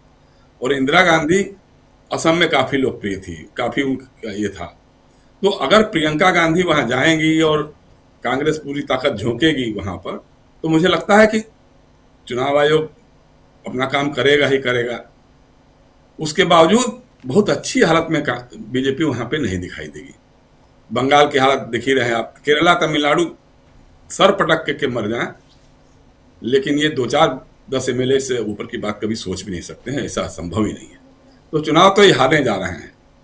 और इसलिए ये मामला तो है, चूंकि अभी इसके पहले जो चुनाव हुए हरियाणा, दिल्ली, महाराष्ट्र, बिहार, अब इन्होंने तो अपना ताल तिकड़म करके चुनाव जीत लिया और एक अश्वमेध यज्ञ का घोड़ा लेकर के दौड़ना शुरू कर दिया। लेकिन मुझे लगता है कि ये घोड़ा बंगाल से लेकर आसाम तक, केरल से लेकर तमिलनाडु और पुडुचेरी में फिसल के गिर सकता है।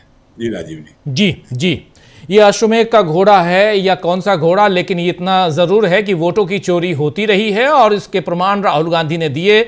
और इस पर और मुहर तब लग जाती है जब राहुल गांधी के सवालों का जवाब चुनाव आयोग नहीं देता है। पहले तो कह रहा था, पहले प्रेस कॉन्फ्रेंस में चुनाव आयोग की हलफनामा दीजिए या देश से माफी मांगिए, लेकिन उसके बाद चुनाव आयोग चुप हो गया। तो चुप्पी आखिर मौनम स्वीकार लक्षणम, यानी आप अगर चुप हैं इसका मतलब है कि आप उसे स्वीकार कर रहे हैं, आपकी चुप्पी स्वीकारोक्ति है का कारण होती है, ये कई बार कहा जाता है। तो क्या यहां पर चुनाव आयोग आगे भी अपने उस क्रम को बढ़ाएगा? SIR की प्रक्रिया जारी है कई राज्यों में, 12 राज्य, उसमें पश्चिम बंगाल भी है। असम में SIR नहीं बल्कि SR करवाया गया है, स्पेशल रिवीजन, और उसमें सब जगह वोट कटे हैं, वोटर्स कटे हैं। लेकिन असम में 4 लाख वोटर बढ़ गए, 4 लाख वोटर बढ़ गए हैं इस बार SR में।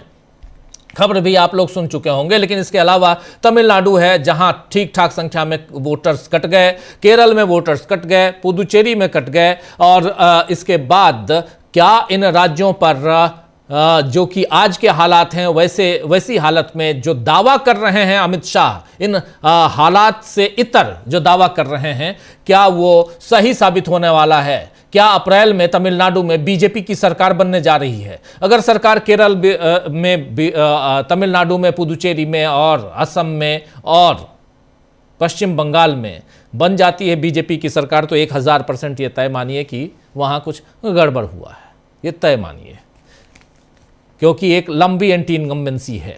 लेकिन इन सब के बीच ये जो जहरीला मॉडल जिसका उल्लेख कर रही है कांग्रेस पार्टी, इस मॉडल का असर कितना पड़ने जा रहा है राज्यों के चुनाव में? और क्या या सिर्फ ये कुछ बातें, हवाई बातें हैं जो यहीं की वहीं यहीं धरी रह जाएंगी और फिर चुनाव दर चुनाव बीजेपी जिस पर फोकस्ड है वो जीतते चली जाएगी? जरा सुनना चाहता हूं, समझना चाहता हूं प्रफुल्ल जी आपसे, और हमारे साथी अमलेंदु उपाध्याय जी भी जुड़ गए हैं इस कार्यक्रम में। अमलेंदु जी, आपका स्वागत करता हूं इस चर्चा में। प्रफुल्ल जी। साथियों को नमस्कार। देखिए सर, ये तो जहरीला, तो ये हवा पानी सबको जहरीला बना रहे हैं। हम जानते हैं कि इनका हमेशा दुधारी तलवार पर चलते हैं। 60-70 हजार करोड़ रुपए का पानी, बोतल बंद पानी का कारोबार है। वो उस कारोबार में लोग हैं, उस कारोबार को और समृद्ध करने के लिए भी सारा खेल किया जा रहा है और इसलिए भी इन पानी के आपूर्ति पर ध्यान नहीं दिया जाता है। और जाहिर है कि गुजरात में, और जहां पर ये शायद गांधीनगर बता रहे हैं, मुझे लगता है कि हमारे गृह मंत्री का चुनाव क्षेत्र भी गांधीनगर ही है, तो वो वहां से हैं, अडवाणी जी का क्षेत्र रहा है और काफी गुजरात का केंद्र है। और यहाँ इंदौर जो सबसे सुरक्षित और स्वच्छ शहर माना जाता था, वहां इस तरह की घटना हुई है, बहुत ही दुखद है।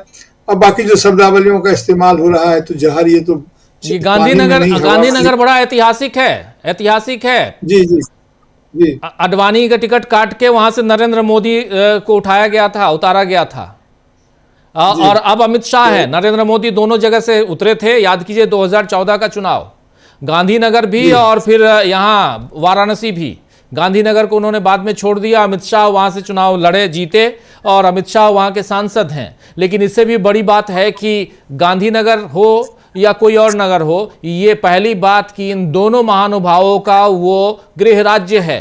कम से कम अपने गृह राज्य में तो स्वच्छ जल दे दें।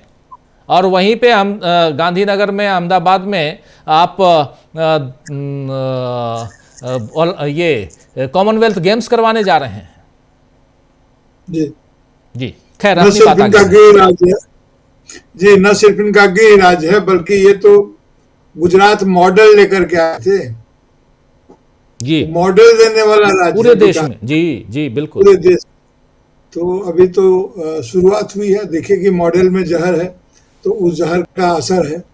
लेकिन जिस ढंग की ये कोशिश कर रहे हैं, चुनाव को जिस ढंग से इन्होंने जहरीला बनाया है, पूरी चुनाव प्रक्रिया को, उससे लोकतंत्र बीमार हो रहा है। उससे लोकतंत्र पूरी तरह से बीमार हो गया है और पूरी दुनिया इस बात को देख रही है। वहां पर जो हम लोग वेनेजुएला की जो घटना घटी है वेनेजुएला की, उसकी हम लोग भर्त्सना करते हैं। भारत सरकार अभी बहुत ही गंभीरता से देख रही है और देखने के बाद फिर कुछ कहेगी। तो अभी वो गंभीरता से देखे, लेकिन लोग महसूस कर रहे हैं कि भारत सरकार को जितनी गंभीरता से देखे उससे अधिक गंभीरता से लोग भारत सरकार को देख रहे हैं कि भारत सरकार ने ऐसी कठिन घड़ी में कोई वक्त नहीं दिया। वहां पर जो कई आरोप थे, जायज नाजायज अपनी जगह पर है, लेकिन एक आरोप यह भी था कि चुनाव को वहां भी जहरीला बनाया गया था। और वहां जब चुनाव को जहरीला बना दिया गया और अमेरिका को यह मालूम हो गया कि इस तरह की स्थिति यहाँ पर भीतर में है, और तभी अमेरिका ने ऐसा साहस का इस्तेमाल किया कि जाकर के वहां के राष्ट्रपति को धर दबोचा। अपहरण ही तो कर लिया है, सीधी सी बात है। उनका अपहरण करके अपने यहाँ ले आए हैं। चीन और ये तमाम बोल रहे हैं, वो जो दक्षिण कोरिया के भी जो किंग जॉन्ग है वो बोल रहे हैं कि इन्हें करो, नहीं तो दुश्मनी है, नहीं तो इसका नतीजा भोगना होगा। उधर ईरान का मामला है, इतना बड़ा तेल का भंडार है वेनेजुएला के पास, उस पर उनकी नजर है और वो बोलते हैं कि वो शासन करेंगे, वो शासन करेंगे वहां, वो उनके निर्देशन में सब कुछ चलेगा। ऐसा लगता है कि वेनेजुएला में राष्ट्रपति शासन लागू कर दिया गया है और जब चाहेंगे तब ये हमारे ट्रंप महोदय दुनिया के किसी भी देश पर राष्ट्रपति शासन लागू कर देंगे, उनके वो अधिकार हासिल हो गया है। मैं ये कहना चाहता हूँ कि भारत में जिस प्रकार से चुनाव को जहरीला बनाया जा रहा है, अंतर्राष्ट्रीय समुदायों के बीच में गलत संदेश जा रहा है। भारत के विपक्ष ने तो हमेशा अपनी मैच्योरिटी दिखाते हुए विदेशी मामलों में हमेशा उनको आंतरिक सपोर्ट किया है, भारत सरकार के साथ खड़े रहे हैं। अभी भी जो स्थिति होगी, जो भी भारत सरकार का निर्णय होगा, मुझे लगता है कि निश्चित रूप से विपक्ष उनके साथ खड़ा होगा। लेकिन सरकार अगर देशी मामले में, घरेलू राजनीति में अगर विपक्ष के साथ या पूरे देश के साथ खड़ी नहीं होती है विपक्ष की घड़ी में, तो ये बड़ा भारी मुश्किल की चीजें होंगी। इसलिए वहां पर तो हो रहा है, जो चीन का संबंध इससे है, ईरान में मामला अलग फंसा हुआ है, यूक्रेन में अलग फंसा हुआ है। ये तेल के खेल की राजनीति कहां से कहां ले जाएगी। विरोध और दुनिया भर में हो रहे हैं, अमेरिका में भी हो रहे हैं, भारत में भी इसका विरोध होना चाहिए था। पता नहीं अभी राजनीतिक पार्टियां क्या सोच रही है। कल से तो भारत में अपनी आंतरिक समस्याओं पर भी बातचीत होगी, कल से शायद 5 तारीख है, तो कल ही से मनरेगा पर भी यहाँ पर बातचीत होगी अपने यहाँ भारत में, कांग्रेस पार्टी का जो कार्यक्रम है। कुल मिलाकर वो वातावरण ऐसा बन गया है कि जो हवा को जो जहरीला जिसकी बात आप कह रहे हैं वो कह रहे हैं। और बांग्लादेश की जो घटना घटी है, जिस ढंग से क्रिकेट से इन्होंने दबाव डाल करके, ऐसा लगता है कि पता नहीं ये सरकार जो है सो फांसीवादी ताकतों के दबाव में आ गई, फ्रिंज एलिमेंट के दबाव में आ गई, या खुद ही फांसीवादी है। ऐसा लगता है कि खुद ही किसी दबाव में नहीं आई, ये खुद ही फांसीवादी आचरण कर रही है और पूरे देश को दबाव में ले रही है। अब जानते हैं कि हमारे पड़ोसी देश के साथ रिश्ते खत्म हो गए, खराब हो रहे हैं। बांग्लादेश हमारा दुश्मन नहीं है, हमने बांग्लादेश को दुश्मन बनाया। और कई बार हम लोग कह देते हैं कि बांग्लादेश भी विपरीत खेमे में चल गया, हमने उन्हें धकेल दिया है उसके साथ व्यवहार करके। अभी भी जो हुआ है, बांग्लादेश पर कट्टरपंथियों का अधिक दबाव है, लेकिन फैसला हमारे यहाँ उल्टा लिए जाते हैं। किसके दबाव में ये फैसला लिया गया? अभी हम लोग बातचीत कर ही रहे थे कि जैसा जी ने की समिति ने, बीसीसीआई ने उसका नाम रखा होगा, तब वो वहां पर आया होगा और तब उसकी नीलामी या जो भी होता है उसकी प्रक्रिया हुई और उसका चयन हुआ। और आज आप उसे हटाने की बात करें, अब अलग से कह दिया कि T20 हम नहीं खेलेंगे। अगर ऐसी बात हो जाती है तो कल को पूरी दुनिया खेल के मैदान में भी आपको बहिष्कृत कर देगी, और तब आपका क्या हुआ। खेल तो एक माध्यम है एक रिश्ते बनाने के लिए, वातावरण को सही और सुलूक करने के लिए, और ये समझते हैं कि इसका पश्चिम बंगाल में उनको राजनीतिक लाभ होगा। अभी तो चुनाव केंद्रित सब कुछ करते हैं, तो पूरा असर होगा पश्चिम बंगाल की राजनीति पर। इसका कोई अच्छा असर नहीं होने जा रहा है, क्योंकि पश्चिम बंगाल के लोग इसे भी थोड़े से हिंदू में अब उस तरह से नहीं सोचते जैसा वो सोचते हैं। देश के मामले को लेकर को बिल्कुल सोचते। जी प्रफुल्ल जी, आपका वीडियो डाउन हो रहा, माफी चाहूंगा, मैं रोक रहा हूं आपको, लेकिन बहुत इंपॉर्टेंट बातें जो आप रख रहे थे, बहुत महत्वपूर्ण बातें यहां रख रहे थे, और आगे भी चर्चा जारी रखते हैं। जरा जल्दी से आता हूं अमलेंदु जी आपके पास। अमलेंदु जी, बहुत कुछ है, देश और दुनिया दोनों जगह, दुनिया में अभी हाहाकार मचा हुआ है। आधी दुनिया ने इस पूरे मसले को, वेनेजुएला के मसले पे आधी दुनिया ने इसकी भर्त्सना की है, लेकिन भारत ने भर्त्सना नहीं की है। भारत ने 3 शब्दों में, 3 लाइन में अपनी बात रख दी है। पहली बात, भारत का कहना है कि वेनेजुएला में हालिया घटनाक्रम गहरी चिंता का विषय है। हम वहां की बदलती स्थिति पर करीबी से नजर रखे हुए। बस भारत वेनेजुएला के लोगों की सुरक्षा और उनकी भलाई के लिए अपने समर्थन को फिर से दोहराता है। हम सभी संबंधित पक्षों से अपील करते हैं कि मुद्दों का समाधान बातचीत के जरिए शांतिपूर्ण तरीके से किया जाए, ताकि क्षेत्र में शांति और स्थिरता बनी रहे। अमेरिका से हम कुछ नहीं कहेंगे, हमारी हिम्मत नहीं है कहने की। और यहां पर तकलीफ है जब विदेश का मामला है और उसमें अगर भारत की विदेश नीति में गड़बड़ियां दिखाई देती हैं, तो हम जैसे पत्रकारों को बोलना पड़ता है। इसमें अगर कोई कहे कि नहीं, ये देश का विदेश का, पाकिस्तान और भारत के बीच जब कॉन्फ्लिक्ट हुआ, ऑपरेशन सिंदूर चला, हम भारत के साथ थे, भारत की सेना के साथ थे, और भारत की सेना का पुरजोर समर्थन कर रहे थे। लेकिन अगर आप भारत को कहीं, इस देश को कहीं दांव पे लगाने की कोशिश करेंगे, तो फिर हम आपका समर्थन नहीं करेंगे, ये भी तय है। ये साफ साफ एक मीडिया का फर्ज होता है, एक पत्रकार का फर्ज होता है। और हम और आप छोड़ दीजिए, पत्रकार हैं, मीडिया है सेकेंडरी, प्राइमरी इस देश के नागरिक होने के कारण भी ये फर्ज बनता है कि हम अपने देश की रक्षा की सौगंध लेते हैं और वो उस पर हम कायम रहें। लेकिन कोई भी अगर हमारे देश की रक्षा या कहीं ना कहीं देश को अगर बदहाल स्थिति में ले जाने के लिए आतुर हो, तो फिर हम आपका साथ कैसे देंगे, सवाल उठता है।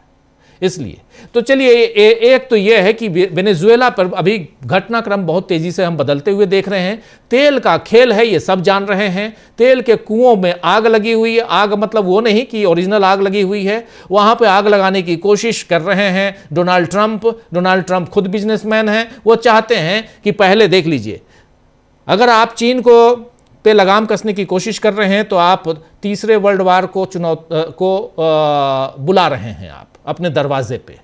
आप चीन को रोकने की कोशिश कर रहे हैं, ईरान से चीन को रोकने की कोशिश कर रहे हैं, वेनेजुएला से, और भारत को आपने रोकने के धमका के आपने रोकने की कोशिश कर दी रशिया से, जहां से भारत तेल खरीद रहा था। भारत भी रशिया से तेल लेता है, ईरान से तेल लेता है, वेनेजुएला से उतनी मात्रा पहले लेता था, अब तो बिल्कुल नहीं।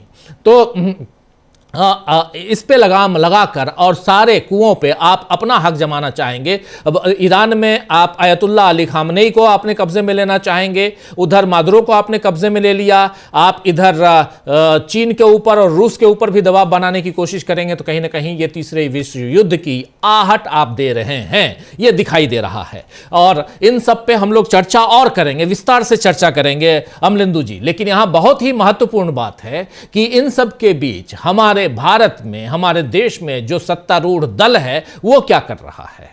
वो इंदौर के बारे में कुछ नहीं बोलता, वो गांधीनगर के दूषित पानी से कितने मरे हैं ये नहीं पता, 150 बीमार हैं ये खबर आई है, उसके बारे में कुछ नहीं बोलता।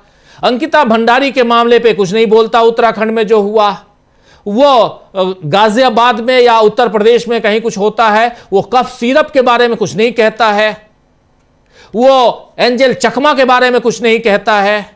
वो क्रिसमस पर यहां उपद्रवी लोग जो उपद्रव मचाते हैं उस पर कुछ नहीं कहता है। रायपुर में इन लोगों को गिरफ्तार किया गया था, उसके बाद जब कल वो छूट के आए हैं तो उनके पक्ष में नारेबाजी, उनको कंधे पे उठाकर बजरंग दल के लोगों को, और जिस प्रकार नारेबाजी हुई है और इस ईसाई समुदाय के खिलाफ जो वहां पर अपशब्द कहे गए हैं, इस पर कुछ नहीं कहता।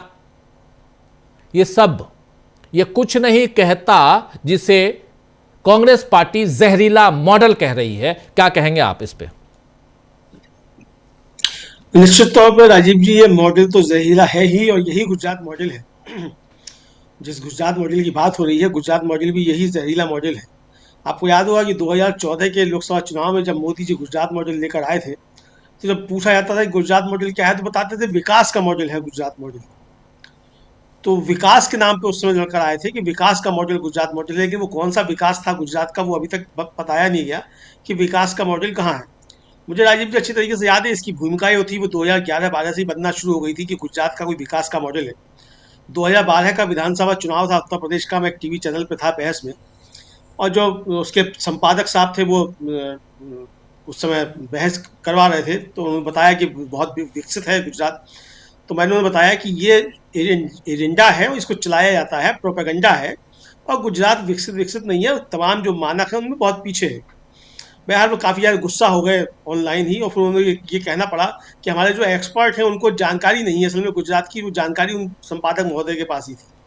तो ये राजीव जी उस समय से शुरू हो गया था बनाना कि गुजरात मॉडल कोई है। लेकिन जो असली गुजरात मॉडल है राजीव जी, वो पहले उसकी पोल खुली तब जब ट्रंप आए और नमस्ते ट्रंप हुआ, तब उसकी पोल खुली, जब दीवारें जो थी, वो पर्दे जो थे वो लगाए गए, और झुग्गी झोपड़ियाँ जो थी और बस्तियाँ थी, नाले होते वो उनसे छिपाए गए। तब मालूम पड़ा कि कोई गुजरात का विकास मॉडल ऐसा भी है जो पर्दों से ढका जाता है जब ट्रंप आ जाता है, और अब जो है वो गांधीनगर के जरिए विकास मॉडल खुलकर सामने आ रहा है। तो ये तो राजीव जी इनके विकास का जो मॉडल है, गुजरात मॉडल है, उसकी असलियत जो है वो जनता के सामने बार बार आती है। और यही गुजरात मॉडल राजीव जी इंदौर में भी है, इंदौर में भी वही मॉडल तो वहीं से लाया गया ना, मॉडल तो सब जगह गुजरात का ही लागू किया जा रहा है, वही मॉडल है। और वही मॉडल राजीव जी उत्तराखंड में अंकिता भंडारी के मामले में भी है, गुजरात मॉडल। भाई वहाँ सब जब बिल्किस बानो के जो रेपिस्ट हैं वो जमानत पर जब छूट के आते हैं तो उनका कैसे स्वागत किया जाता है, तो यही मॉडल जो है ये अंकिता भंडारी के मामले में भी उत्तराखंड में जो है वो लागू किया जा रहा है।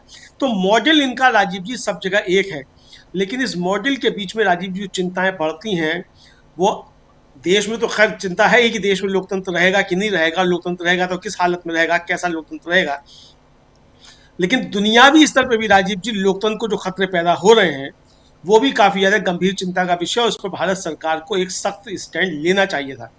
हम देख रहे हैं राजीव जी की कल जो था वो हमारा जो विदेश मंत्रालय है उसने एक एडवाइजरी जारी कर दी अपने नागरिकों के लिए जो वेनेजुएला में हैं कि भाई आप सुरक्षित रहिए, घरों से मत निकलिए, और फलां और मेल पे संपर्क कीजिए और इस पर कीजिए। और आज अभी 4 या 5 घंटे पहले एक जो है ये बयान जारी किया गया जो आपने बताया, उसमें भी कहा गया है कि हम वहाँ की बदलती परिस्थितियों पर नज़र रखे हुए हैं। भाई नज़र रखकर आप क्या करेंगे, कौन सी बदलती परिस्थितियाँ हैं? एक संप्रभु राष्ट्र का चुना हुआ राष्ट्रपति जो है उसको दूसरी देश की सेना आए और उसके घर से उठाकर ले जाए, तो ये कौन सा जो है बदलती परिस्थितियाँ जिस पर नज़र रखी जा रही है? अगर ट्रंप राजीव जी अपने यहाँ कोई FIR दर्ज कराकर किसी देश के राष्ट्रपति को उठवा सकता है, तो राजीव जी हमारे यहाँ गुजरात का मुख्यमंत्री था, उसका भी प्रतिबंध था अमेरिका में जाने पे। तो क्या अमेरिका ऐसा कर सकता था कि गुजरात के मुख्यमंत्री को उठवा ले इसी तरीके से, और हम क्या उसको स्वीकार कर लेते? तो ये बहुत गंभीर चिंता का विषय है कि जिस तरीके से ट्रंप साहब की दादागिरी जो है, दादागिरी अमेरिका पहले भी करता था, लेकिन इस तरीके की दादागिरी जो अब तो खुलकर जो है दादागिरी सामने है, और उनके जो सांसद महोदय हैं, अमेरिकी सांसद सीनेटर जो हैं, वो खुलकर कह रहे हैं कि हमने पूरी दुनिया को संदेश दे दिया है कि अमेरिका के लिए जो चुनौती बनेगा उसके साथ हम यही करेंगे। तो राजीव जी जो आपने कहा कि भाई ये तीसरे विश्व युद्ध के मुहाने पर दुनिया खड़ी है, और ऐसे समय में भारत की तरफ से कोई सदी हुई प्रतिक्रिया क्यों नहीं आई है, हमने अभी तक इसकी निंदा क्यों नहीं की? रूस और चीन जो है वो साफ तौर पर इसकी कड़ी शब्दों में निंदा कर रहे हैं, क्यूबा ने इसकी निंदा की है, आधी दुनिया इसकी मजम्मत कर चुकी है, लेकिन हमारी सरकार जो है राजीव जी इस मसले पर खामोश है। आखिर प्रधानमंत्री नरेंद्र मोदी के श्री मुख से एक शब्द क्यों नहीं निकला है? सवाल तो ये भी उठता है। और जो हमारा विदेश मंत्रालय है वो एक 2 लाइन की विज्ञप्ति जारी कर देता है कि हम वहाँ की परिस्थितियों पर नजर रखे हुए हैं। आखिर भारत सरकार की तरफ से इस तरीके का कोई वक्तव्य क्यों नहीं आया कि हमारा स्टैंड इस समय क्या है?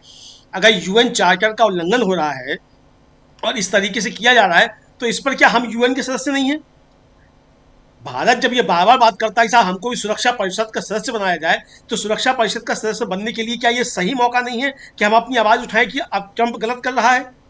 और अगर इस तरीके की चीजें होंगी तो दुनिया तीसरे विश्व युद्ध के मुहाने में पहुंच जाएगी।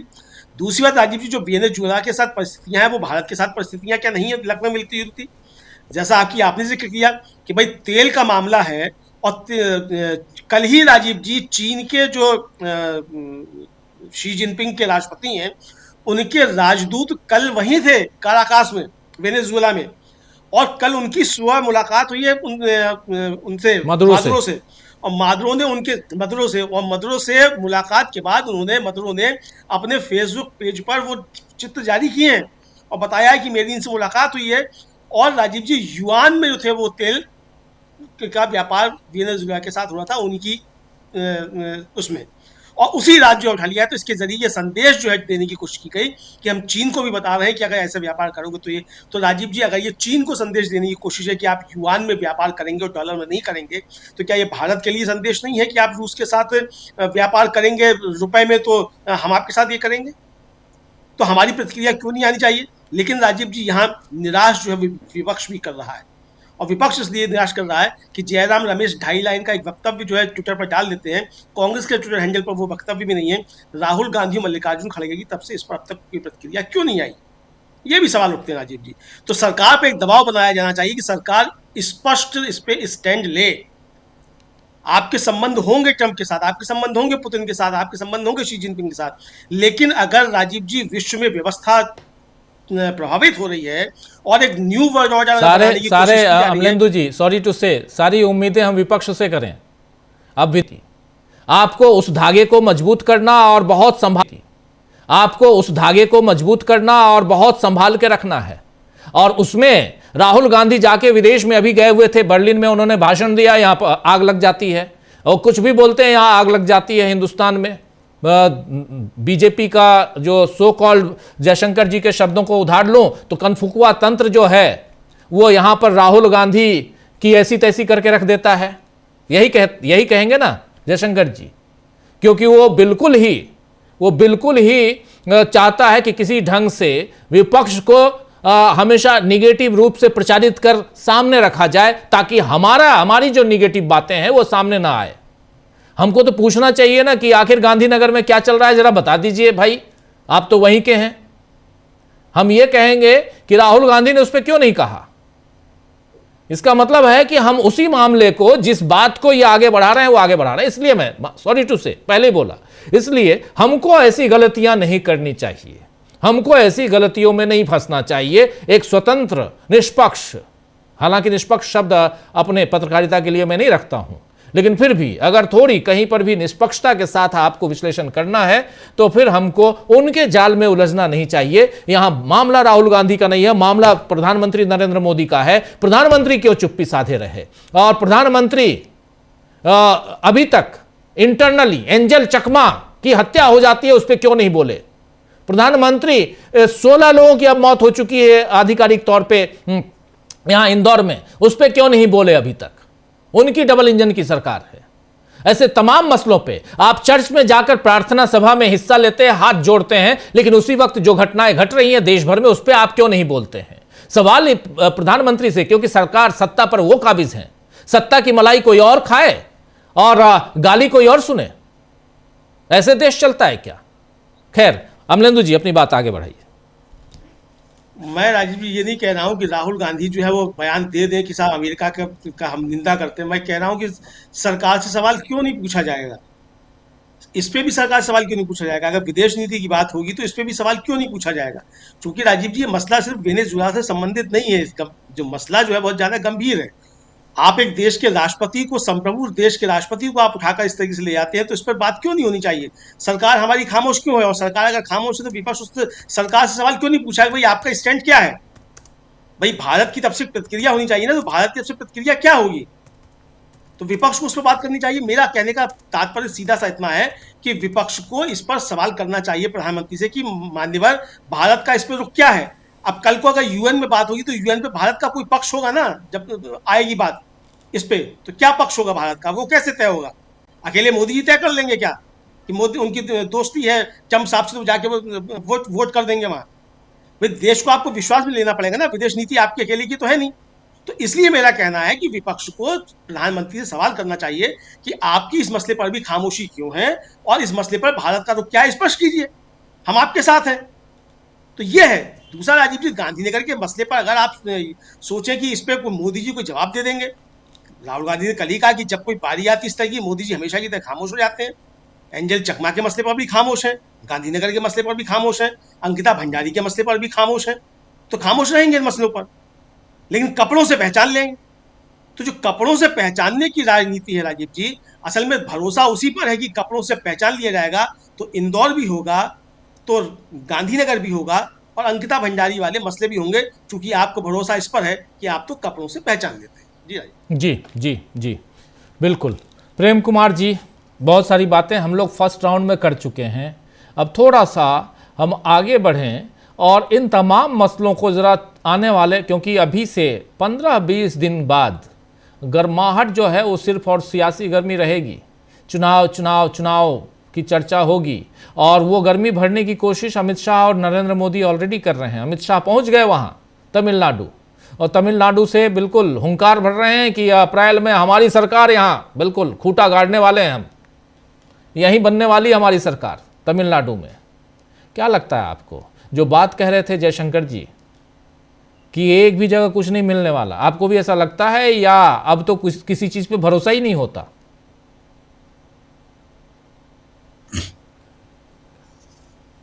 अब भी बची हुई हैं, उम्मीद बची हुई है। जम्मू कश्मीर में बीजेपी रिजल्ट नहीं ले आ पाती है, जम्मू में ले आती है, कश्मीर में नहीं ला पाती है, इतनी तक तो बची हुई है।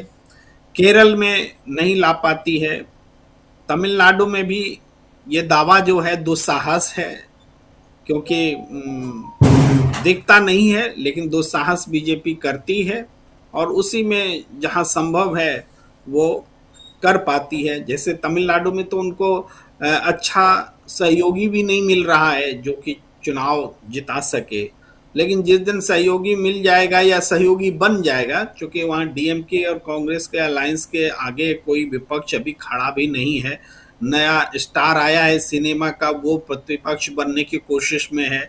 एआईएडीएमके तो अपना मतलब इतना विश्वसनीयता खो चुका है, बीजेपी से साथ लेकर के चुनाव लड़ने में भी उनको दिक्कत होती है, बीजेपी इतनी अछूत किस्म से वहाँ बनी हुई है। तो ये सारी चीजें बताती हैं कि भाई मशीन भी कितनी बेईमानी करेगा, चुनाव आयोग भी कितना समर्थन करेगा, वोट चोरी भी भाई वही तो चोरी करेगा जहां चोरी की संभावना रहेगी। तो यहाँ पर थोड़ी उम्मीद दिखती है, जगती है। एक बात मैं कहूं, क्योंकि वापस से उस विषय पर ही थोड़ा जाने का मन हो रहा है जी। अभी आईपीएल का बांग्लादेश की टीम का ऐलान हुआ है कुछ घंटों पहले, तो लिटन दास को कप्तान बनाया गया है, यानी एक हिंदू को कप्तानी सौंपी गई है। तो ये भी एक बड़ी बात है एक ऐसे समय में, जबकि भारत में बांग्लादेशी प्लेयर को आईपीएल से हटाया गया, तो वहाँ जो आईपीएल का वर्ल्ड कप का जो टीम बनी है उसमें बांग्लादेश ने एक हिंदू को कप्तान बनाया है। अब इसी में ये बात भी हमें ध्यान में आती है, कोई देश मजबूत कैसे कहलाता है। T20 वर्ल्ड कप की बात कर रहे हैं आप? हाँ, T20 वर्ल्ड कप, क्षमा कीजिए गलत मैंने बोल दिया, आईपीएल का वर्ल्ड कप नहीं हो सकता, T20 वर्ल्ड कप जी। तो मैं ये कह रहा हूँ एक राष्ट्र मजबूत राष्ट्र है, इसको दिखाने का एक तरीका होता है। हम इसमें हमेशा फेल रहे हैं, मोदी सरकार में, मोदी रिजीम में। भाई चाइना ने जब गलवान किया तो हमारा रिएक्शन क्या रहा? न कोई घर में घुसा है, न घर में घुसा हुआ है। हमारा रिएक्शन क्या रहा कि हमने 29 चाइनीज ऐप पर बैन लगा दिया। यही है, बांग्लादेश में हिंदुओं पर अत्याचार हुए, इसका डंका पीटा गया हिंदुस्तान में, तो सरकार के रूप में प्रतिक्रिया क्या रही? अगर चुप रहते तो हम मान लेते, दुनिया जान लेती कि भाई बांग्लादेश के अंदरूनी मामलों में भारत हस्तक्षेप शायद नहीं करना चाहता है, लेकिन भारत ने किया भी तो क्या किया और बोला भी तो क्या बोला। भाई आईपीएल से एक खिलाड़ी को हटा दिए, हिंदुओं की रक्षा के लिए इतना बड़ा कदम उठा दिया। चाइनीज ने अटैक किया तो चाइनीज ऐप पर बैन लगा दिया। अब बांग्लादेश में हिंदुओं की पर जुल्म हुआ तो आईपीएल से बांग्लादेश के एक खिलाड़ी को हटा दिए। इतना बड़ा रिएक्शन जो दिखा रहे हैं, यहां हमारी ताकत का पता चल रहा है। हमारी सरकार नाकाम और हिंदुस्तान की ताकत को बिल्कुल जमींदोज करने पर तुली हुई है, नाक कटाने पर तुली हुई है, यह दिख रहा है। भाई आज वेनेजुएला को के शासक को उठाकर अमेरिका ले जा रहा है, डोनाल्ड ट्रंप ले जा रहा है, तो अलोकतांत्रिक और गलत होते हुए भी वहां शक्ति दिखती है, ताकत दिखती है कि डोनाल्ड ट्रंप ताकत दिखा रहा है। तो लेकिन हम इसको सही नहीं मानते, इसको वो आरएसएस वाले सही मानते हैं, वो ताकत से दिखाने वाले लोग हैं। शायद इसीलिए एस जयशंकर बोलते हैं कि चाइना को हम कैसे जवाब दे सकते हैं, वो तो बहुत ताकतवर देश है। तो ये ताकत को मानने वाले लोग झुकते भी चरण में उतनी ही जल्दी है और चढ़ते भी बहुत जल्दी है। कमजोर पर चढ़ जाएंगे और मजबूत के सामने झुक जाएंगे। ये ताकत को सर्वोपरि मानने वालों का यही स्वभाव होता है, आरएसएस बीजेपी वालों का यही स्वभाव है। इसीलिए बहुत लोग कहते हैं कि ये लोग बहुत डरपोक लोग हैं, तो जब जब जरूरत पड़ी है ये लोग डरपोक ही साबित हुए हैं।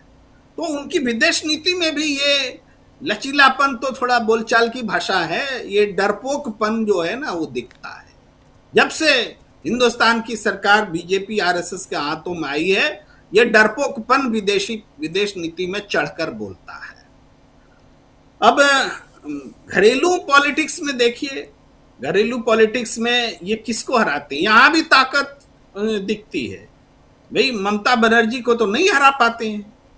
ममता बनर्जी की तो सरकार में खरीद फरोख्त भी नहीं कर पाए, जिसको जिसको खरीदा सब वापस भी ममता बनर्जी की पार्टी में चले गए। कोशिश की उन्होंने लेकिन सफल नहीं हुए।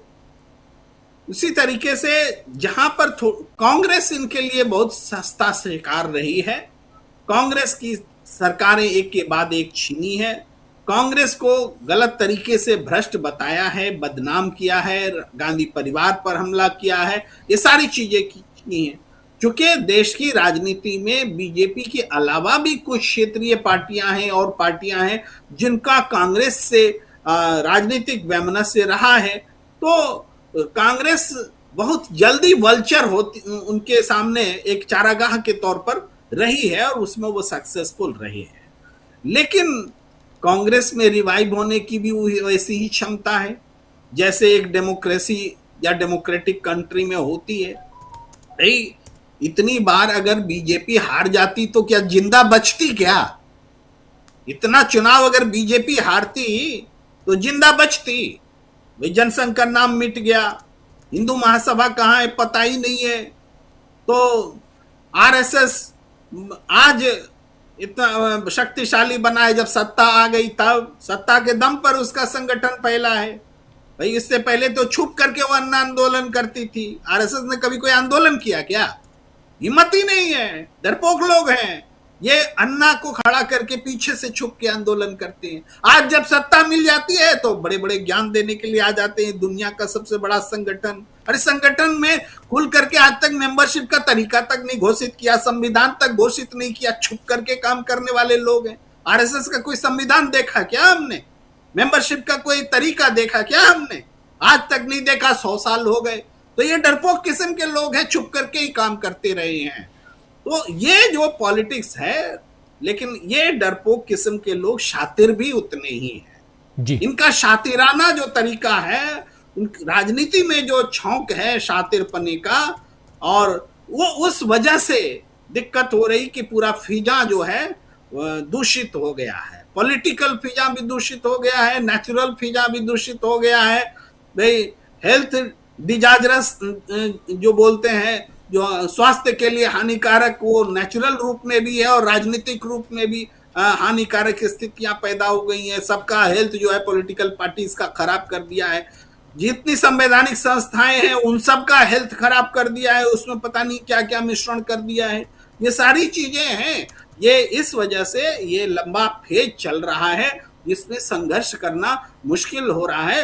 लेकिन हम जानते हैं कि हमारे में इम्यूनिटी है, हमारे देश की जनता में इम्यूनिटी है कि ऐसे डिजास्टरस वायरस जो हैं, जो हमें संक्रमित कर रहे हैं, उससे वो लड़ेंगे और फिर से देश में एक रिवाइवल होगा, पॉलिटिक्स का रिवाइवल होगा और तमाम चीजों का रिवाइवल। जी बिल्कुल बिल्कुल। प्रशांत जी, कैसे देखा जाए? प्रशांत जी। देखिए, पहली बात तो राजीव जी, देश में कहीं भी आप इंदौर से लेके दिल्ली तक देखेंगे, चाहे रायपुर देखें, आप उत्तराखंड देखें, छत्तीसगढ़ देखें, अराजकता का माहौल है। और ये पूरी अराजकता, मतलब मैंने पहले नहीं देखा कभी ऐसा कि विदेश नीति गुर्गे और उचक्के तय करें, कौन खिलाड़ी किस कंट्री का कहाँ खेलेगा, किसके साथ खेलेगा, उसका नतीजा क्या हो रहा है कि 1971 में जिस पूर्वी पाकिस्तान को काट कर हमने बांग्लादेश बनाया भारत ने, और बांग्लादेश से जो है वो संबंध भी ठीक रहे, तो हमने अपना एक ईस्टर्न बॉर्डर सिक्योर कर लिया था, वहां कोई दिक्कत नहीं थी, उसको सिक्योर कर लिया था। घुसपैठिया करके प्रधानमंत्री नरेंद्र मोदी ने बांग्लादेश को, और आप देखिए कि एक सड़क छाप जो लिंच मॉब है उसकी भाषा, एक अनपढ़ गंवार कोई व्यक्ति है उसकी भाषा, गृह मंत्री की भाषा और प्रधानमंत्री की भाषा एक जैसी है। ये कभी आपने देखा? ये तो शब्दावली भी एक जैसी है, वही शब्दावली इस्तेमाल हो रही है, और उसका नतीजा क्या हो रहा है कि आप, जो कभी नहीं हुआ, पाकिस्तान, पूर्वी पाकिस्तान को, यानी पाकिस्तान के हाथ काट के बांग्लादेश बना दिया, उसके बाद कभी नहीं हुआ कि पाकिस्तान और बांग्लादेश के संबंध अच्छे हो जाएं। आज जब हम आप यहाँ बात कर रहे हैं तो पाकिस्तान, वो बांग्लादेश एयरफोर्स चीफ पाकिस्तान में है, कराची और ढाका की डायरेक्ट फ्लाइट चालू हो रही है।